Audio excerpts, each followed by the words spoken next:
अंजली दमानिया यांनी केलेल्या आरोपांवरती आता प्रवीण दरेकर यांनी उत्तर दिले। दमानिया यांनी त्यांची माहिती पोलिसांना द्यावी, पुरावे असतील तर ते द्यावेत, हवेत बोलू नये। प्रवीण दरेकर यांनी अंजली दमानिया यांना आव्हान केलंय।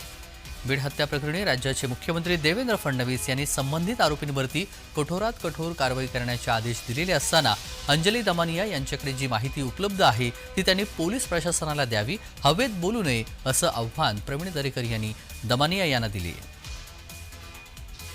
तर पुरावे असतील तर द्यावेत, हवेत बोलू नये असं प्रवीण दरेकर यांनी अंजली दमानिया यांना उत्तर दिलेलं आहे।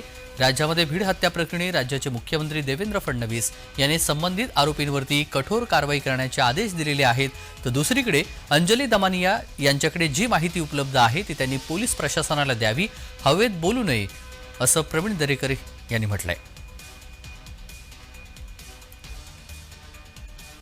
मला वाटतं अंजली दमानियांना जी माहिती उपलब्ध होते, मोबाईल असेल किंवा इतर माहिती जी उपलब्ध होती ती त्यांनी पोलीस प्रशासनाला द्यावी, जेणेकरून पोलिसांना या सर्व तपासामध्ये निश्चितच मदत होईल। आणि जे महाराष्ट्राच्या मुख्यमंत्र्यांनी आदेश दिलेत की आम्ही कोणालाही गय करणार नाही, कठोर कारवाई करू, ती कारवाई जलदगतीनं करण्यासाठी त्यांनी दिलेल्या माहितीचा निश्चितच उपयोग होईल। परंतु केवळ हवेत त्या ठिकाणी बोलून चालणार नाही। आपण त्या ठिकाणी बोलण्यापेक्षा या सर्व संदर्भित गोष्टी त्या ठिकाणी पोलिसांना द्या,